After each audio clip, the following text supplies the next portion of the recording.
ओम श्री गणेशाय नमः।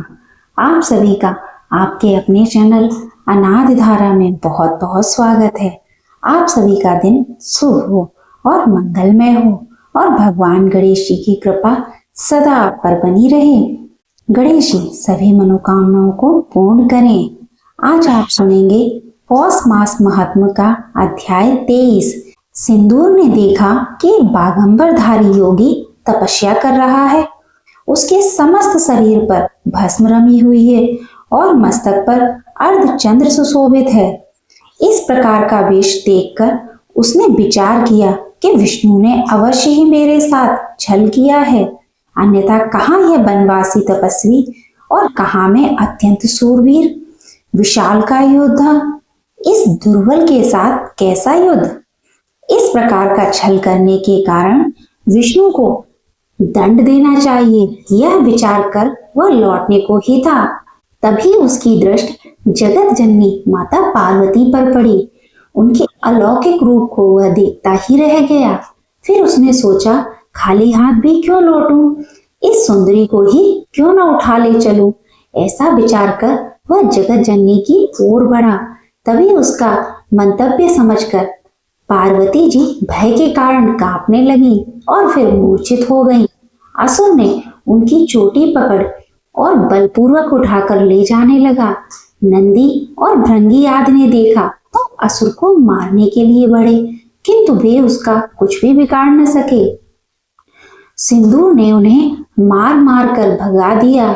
वे किंग कर्तव्य मूढ़ हुए माता पार्वती जी को ले जाते देखते रहे। असुर उन्हें ले जा रहा था। तभी वे होश में आ गई और विलाप करने लगी। नंदी आदि ने भगवान शिव को जगाने का प्रयत्न किया। अधिक कोलाहल होने से भी उनकी समाधि टूट चुकी थी। उन्होंने नंदी से प्रश्न किया कि यह कोलाहल कैसा है, तो उन्होंने असुर द्वारा माता पार्वती जी को हरण कर ले जाने की बात बताई। शिव जी ने पार्वती हरण होता हुआ सुना तो वे क्रोधित हो उठे। उन्होंने 10 भुजी वेश धारण कर सभी भुजाओं में त्रिशूल आदि दिव्य अस्त्र धारण किए और वृषभ पर चढ़कर जिधर असुर गया था उधर वेग से दौड़े। कुछ ही देर में उन्होंने उसे जा पकड़ा और पुकारते हुए बोले, अरे दुष्ट, मेरी प्रिया को कहाँ ले जा रहा है? ठहर जा, अन्यथा दुष्परिणाम भोगने होंगे। उसने पीछे फिर से देखा तो एहसास करता हुआ बोला, अरे मूर्ख, तापस क्या मच्छर के समान भिनभिनाता है? मेरी श्वास प्रभाव से ही सुमेरु पर्वत कांपते हैं, तो तू क्या वस्तु है? जा, यदि प्राण रक्षा चाहता है तो तुरंत यहाँ से चला जा और किसी अन्य स्त्री से विवाह कर ले, क्योंकि अब यह स्त्री तो तुझे मिलेगी नहीं। अथवा कुछ भूता हो तो सामने आकर युद्ध कर। शिवजी भी क्रोध पूर्वक उसकी ओर बढ़े और बोले, मुझ महाकाल से लड़ना चाहता है तो लड़, तब तुझे शीघ्र ही ज्ञात हो जाएगा कि दुष्कर्म का क्या फल होता है। द्वंद्व युद्ध आरंभ हुआ, किंतु माता पार्वती ने असुर की प्रबलता समझ ली थी, इसलिए उन्होंने मयूरेश्वर का स्मरण किया। इस कारण एक अत्यंत तेजस्वी ब्राह्मण के रूप में वे प्रकट हो गए और अपने परश के स्पर्श से महाअसुर को पीछे हटाते हुए बोले, असुरराज, माता पार्वती जी को मेरे पास छोड़कर शिव जी से युद्ध करो, फिर जो जीतेगा वही माता पार्वती को पालेगा। तो असुर ने उनकी बात मान ली और जगत जननी को उनके पास छोड़कर शिव जी से युद्ध करने लगे। वह जब शिव जी को अपने भुज पास में लेने का प्रयत्न करता, तब तक मयूरेश्वर अदृश्य रूप से अपने परश का उसके वक्ष स्थल पर प्रहार कर देते। इसलिए उस समय अत्यंत व्याकुल हो उठता और उन्हें भुजा पास में न भर पाता। इस प्रकार बहुत बार के परस प्रहार से असुर की शक्ति का अत्यंत क्षय कर दिया, जिससे वह शिथिल होता गया। तभी भगवान शंकर ने उसके वक्ष स्थल पर त्रिशूल का तीव्र प्रहार कर दिया, जिससे वह सह न सका और धरती पर गिर पड़ा। मयूरेश्वर ने उसकी पराजय घोषित करते हुए कहा, असुरेश्वर, तुम युद्ध में शिव जी को नहीं हरा सके, इसलिए माता पार्वती जी को प्राप्त करने के लिए वही अधिकारी हैं।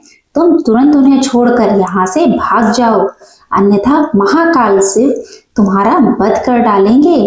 सिंदूर ने भी अपनी पराजय स्वीकार कर ली। इस समय उसमें अधिक युद्ध करने की शक्ति नहीं थी, अतः पार्वती जी को वहीं छोड़कर वह तुरंत पृथ्वी लोक पर चला गया। तब पार्वती जी ने चैन की सांस ली और ब्राह्मण भेषधारी मयूरेश्वर के प्रति कृतज्ञता प्रकट करती हुई बोली, विप्रवर, असुर के हाथ से मेरी रक्षा आपकी ही कृपा से हुई है। मैं आपकी इस कृपा के प्रतिदान में समर्थन नहीं हूँ, किंतु आप मुझे अपना परिचय देने का कष्ट करें। विप्रवेशधारी मयूरेश्वर ने कहा, माता, मैंने क्या किया है? असुर की पराजय तो भगवान शंकर के द्वारा हुई है। मैंने धर्म संगत निर्णय मात्र ही किया है। जो कुछ भी हो, पार्वती जी ने कहा, बिना आपकी कृपा के छुटकारे की कोई संभावना नहीं दिखती थी। इसलिए इस समय तो आप मुझे प्राणों से भी अधिक प्रिय प्रतीत होते हैं। आप कौन हैं, यह बताने की कृपा कीजिए। पार्वती जी की प्रार्थना पर भगवान मयूरेश्वर ने अपना रूप प्रकट किया। वही रूप, लावण्य, वही गतिविधि, वही श्रृंगार, वैसे ही दिव्य आभूषण जो त्रेता युग में उत्पन्न हुए पुत्र गणेश मयूरेश्वर के थे। पार्वती उनके मंद मुस्कान पर न्यौछावर हो गई और बोली, गणेश्वर, देवाधिदेव, आपने आकर मेरी रक्षा की। तो मयूरेश्वर ने कहा, हाँ माता, आश्चर्य न करो, मैं पुत्र रूप में सदैव आपके पास हूँ। त्रेता युग में स्वधाम गमन के समय आपने पुनः दर्शन की इच्छा प्रकट की और मैंने द्वापर युग में दर्शन देना स्वीकार कर लिया था। अतः मैं इसी सिंदूर असुर को मारने के लिए आपके पुत्र रूप में पुनः अवतार लूंगा। उस समय गजानन नाम से मेरी प्रसिद्धि होगी। यह कहकर मयूरेश्वर वही अंतर ध्यान हो गए। माता पार्वती उनका वियोग दुख सह न सकी और मूर्छित हो गई। तो शिवजी ने उन्हें संभालते हुए कहा, प्रिय, सावधान हो, मयूरेश्वर सदैव तुम्हारे साथ हैं। अपने हृदय में उनका दर्शन करो, उनका कथन कभी मिथ्या नहीं हो सकता। शिव जी के वचनों से पार्वती जी को शांति हुई और वे उनकी आज्ञा से वृषभ आरूढ़ होकर उनके साथ कैलाश के लिए चल दी। वह मार्ग पार करने में उन्हें अधिक विलंब नहीं लगा। अब समाचार ज्ञात होने पर शिवगण मयूरेश्वर का आभार मानने और उनकी जय बोलने लगे। कैलाश से चलकर वह असुर पृथ्वी लोक में गर्जन करता हुआ घूमने लगा। उसके गर्जन से पृथ्वी कंपायमान होती, पर्वत शिखर और वृक्ष धराशायी होते तथा भयभीत पक्षी और पशु इधर उधर भागते फिरते थे। आसुरी प्रकृति के मनुष्यों ने भी सिंदूर को अत्यंत बलवान जानकर उनका अनुगामी होना स्वीकार कर लिया। इस प्रकार से मनुष्यों का जमगढ़ बढ़ने लगा। वे उसका आदर करते और आज्ञा पालन में तत्पर रहते थे। धीरे धीरे उसके अनुयायियों, साथियों, मित्रों की संख्या बढ़ती गई। अनेक प्रकार के शस्त्र अस्त्र एकत्रित होने लगे। हाथी, घोड़े, रथ और पैदल सेनाएं एकत्र होने लगी। इस प्रकार उसकी शक्ति दिनों दिन बढ़ती जा रही थी। अब उसने दिग्विजय का निश्चय किया। आक्रमणों की श्रृंखला चल पड़ी। जिस राज्य पर चढ़ाई की वही अधीन हो गया। अनेक राजा मारे गए, अनेक बंदी हुए और अनेक नरपति राज्य छोड़कर वनवासी तपस्या करने लगे। इस प्रकार वह जिधर निकल जाता उधर ही रक्त की नदियां बहा देता। भीषण नरसंहार की उसकी प्रवृत्ति बन गई। उसका सामना करने की शक्ति किसी नरेश में नहीं थी। अंत में तो यह स्थिति हुई कि वह जिस राज्य से जो कुछ मांगता वही उसे बिना विलंब, बिना विरोध प्राप्त हो जाता। जब कोई राजा विरोधी न रहा तो उसने ऋषि मुनियों की ओर कुदृष्टि की। न जाने कितने तपस्वी मार डाले और कितने कारागारों में डाल दिए। जो चुपचाप गृह गुफाओं में जा छिपे वे ही अपनी जीवन रक्षा में सफल रहे। अब मठ और मंदिर की बारी थी। सभी को क्षति पहुंचाते हुए सभी नष्ट कर दिए गए। प्रतिमाएं खंडित कर दी गई, वैदिक क्रियाकलाप अपराध घोषित हुए, स्वाहा स्वधा वष्टकार के स्वरों का लोप हो गया, सर्वत्र हाहाकार सुनाई देने लगा। पृथ्वी विजय के बाद स्वर्गलोक पर चढ़ाई की गई। ब्रह्मा जी प्रदत्त वरदान की बात सभी को विदित हो गई थी, इसलिए देवगण बहुत कुछ सावधान हो चुके थे। बहुत से देवता पहले ही गिरी कंदराओं में जा छिपे थे। असुर ने अमरावती पर आक्रमण किया तो देवराज ने पर्याप्त प्रतिरोध के बाद हथियार डाल दिए और स्वर्ग छोड़कर अन्यत्र चले गए। अब अवसर प्राप्त होने पर देवताओं ने गुप्त गोष्ठ की, जिसमें सिंदूर असुर को परास्त करने संबंधी विचार ही चल रहा था। बहुत सोच विचार के बाद ही यह समझ में न आ रहा था कि असुर को किस प्रकार हराया जाए, और अंत में देवगुरु बृहस्पति ने उपाय सुझाया, भगवान मयूरेश्वर का स्मरण करो, वे ही इस संकट को दूर करने में समर्थ हैं। तब देवताओं ने पूछा, वे भगवान कहाँ मिलेंगे? यह हमें ज्ञात नहीं है, बताया उनसे प्रार्थना करने कहाँ चला जाए? तब देवगुरु बृहस्पति जी बोले, अरे वे प्रभु तो सर्वत्र विद्यमान हैं, यहीं रहते हुए भक्ति भाव पूर्वक उन्हीं विनायक भगवान की स्तुति करो, वे अवश्य प्रसन्न होकर अवतार लेंगे और समस्त संसार को भय मुक्त करने के लिए असुर राज को समाप्त कर डालेंगे। तुमको भी अपने धाम की प्राप्ति हो जाएगी। बृहस्पति से प्रेरणा प्राप्त करके समस्त देवगण एकत्र होकर शांत, भय रहित एवं भक्ति भाव सहित बैठ गए और भगवान विनायक देव की स्तुति करने लगे, जो विनायक देव संसार के कारण सूर्य और नक्षत्रों को भी उत्पन्न करने वाले, सभी सिद्धगण, साध्यगण, समुद्र, गंधर्व, किन्नर, यक्ष, मनुष्य, नाग, राक्षस आदि को प्रकट करने वाले तथा जिनमें इस चराचर रूप संपूर्ण विश्व का प्रादुर्भाव हुआ है, उन्हें हम नमस्कार करते हैं। हे प्रभु, आप जैसे अधीश्वर की सदैव जागृत रहते हुए भी एक तुच्छ असुर ने समस्त विश्व को संकट में डाल रखा है। इस स्थिति में हमें केवल आपका ही भरोसा है, क्योंकि हे नाथ, अब हम किसकी शरण में जाएं? हमारी रक्षा कौन कर सकता है? प्रभु, अब आप स्वयं ही भगवान शंकर के गृह में अवतरित होकर असुर को समाप्त कीजिए। इस प्रकार स्तुति करने के बाद समस्त देवगण, ऋषि, मुनि आदि घोर तपस्या में लगे। कुछ ने पूर्ण निराहार रहते हुए और कुछ ने संयमित भोजन करते हुए तथा कुछ ने निरंतर जल में खड़े रहकर भगवान विनायक का ध्यान और नाम जप किया। देवगण के कठोर तप से संतुष्ट हुए देवाधिदेव गणेश्वर उनके समक्ष प्रकट हो गए। वे कोट आदित्यों के समान तेजोमय और दिव्य वस्त्र अलंकार धारण किए हुए थे। देवता आदि ने उनके दर्शन कर हाथ जोड़े और चरणों में साष्टांग दंडवत की तथा खड़े होकर उनकी स्तुति करते हुए बोले, प्रभु, हम आज धन्य हो गए, आपके अलभ्य दर्शन का सौभाग्य हमें प्राप्त हो गया। नाथ, सिंदूर नामक भयंकर राक्षस बड़े उपद्रव कर रहा है, अतः उसके वध का उपाय दीजिए। भक्त की अभिलाषाओं की पूर्ति में कल्पतरु के समान भगवान गणेश जी ने गंभीर वाणी में कहा, हे देवगण, मैं सिंदूर नामक उस असुर को अवश्य मार दूंगा, तुम चिंता न करो। तुम्हारे द्वारा किया गया यह स्रोत दुख को नष्ट करने में विख्यात होगा। इस स्रोत का महात्म्य सुनो।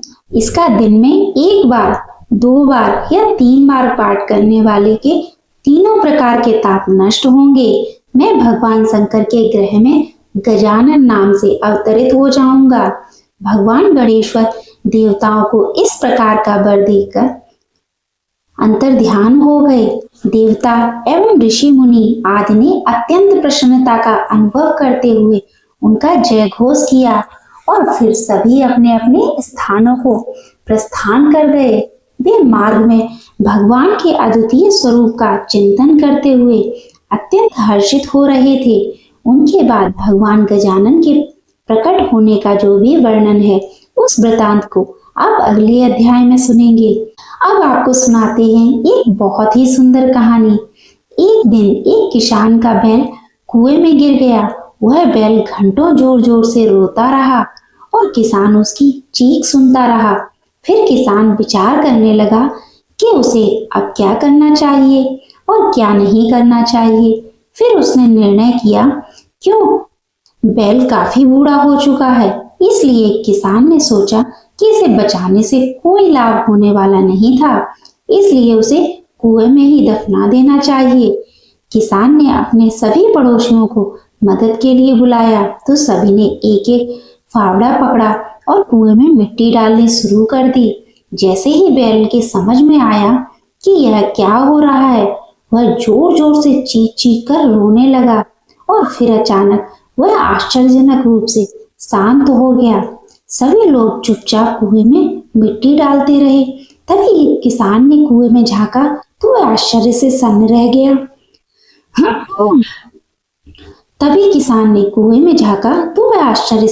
रह गया। अपनी पीठ पर पड़ने वाले हर पावड़े की मिट्टी के साथ वह बैल एक आश्चर्यजनक हरकत कर रहा था।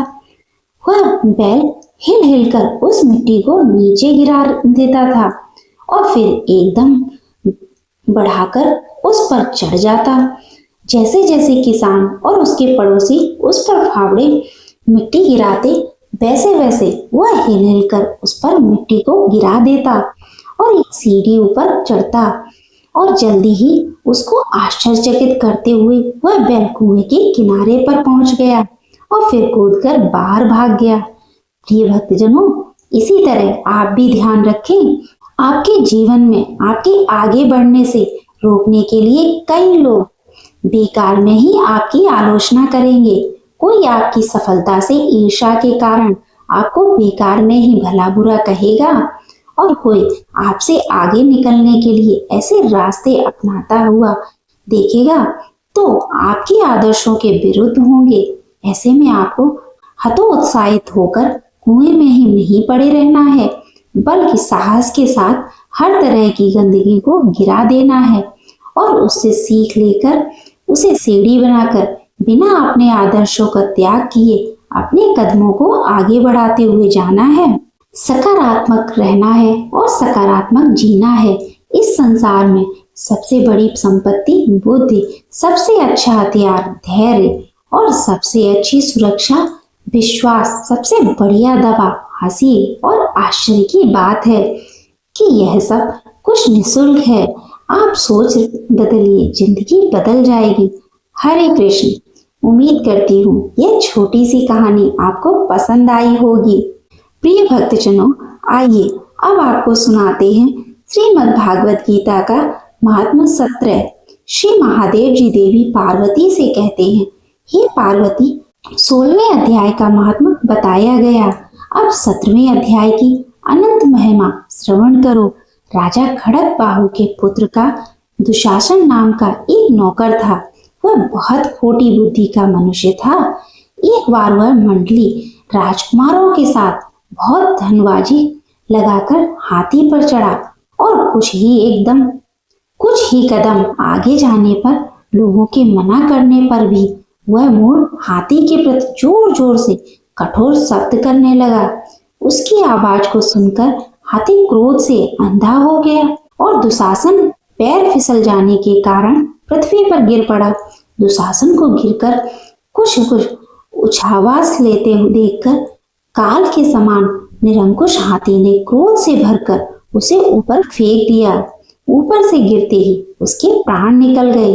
इस प्रकार कालवश मृत्यु को प्राप्त होने के बाद उसे हाथी की योनि मिली और सिंगल द्वीप के महाराज के यहाँ उसने अपना बहुत समय व्यतीत किया।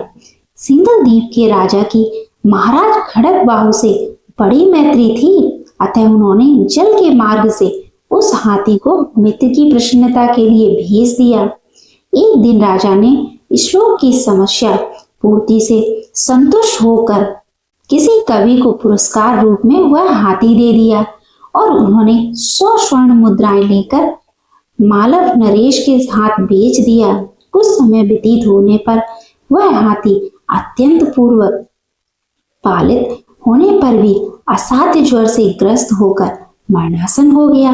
हाथी वानों ने जब उसे ऐसी शोचनीय अवस्था में देखा तो राजा के पास आकर हाथी के हित के लिए शीघ्र ही सारा हाल कह सुनाया। महाराज, आपका हाथी अस्वस्थ जान पड़ता है। उसका खाना पीना और सोना सब कुछ छूट गया है। हमारी समझ में नहीं आता कि इसका क्या कारण है। हाथी वानों का बताया हुआ समाचार सुनकर राजा ने हाथी के रूप को पहचानने वाले चिकित्सा कुशल मंत्रियों के साथ उस स्थान पर पदार्पण किया जहां हाथी ज्वर से ग्रस्त होकर पड़ा था। राजा को देखते ही उसने ज्वर जनित वेदना को भूलकर संसार को आश्चर्य में डालने वाली वाणी में कहा, संपूर्ण शास्त्रों के ज्ञाता, राजनीति के समुद्र, शत्रु समुदाय को परास्त करने वाले तथा भगवान विष्णु के चरणों में अनुराग रखने वाले महाराज, इन औषधियों से क्या लेना है? वैद्यों से भी कुछ लाभ होने वाला नहीं है। दान और जप से भी क्या सिद्ध होगा? आप कृपा करके गीता के 17वें अध्याय का पाठ करने वाले किसी ब्राह्मण को बुलवाइए। हाथी के कथन सुनकर राजा ने सब कुछ वैसा ही किया।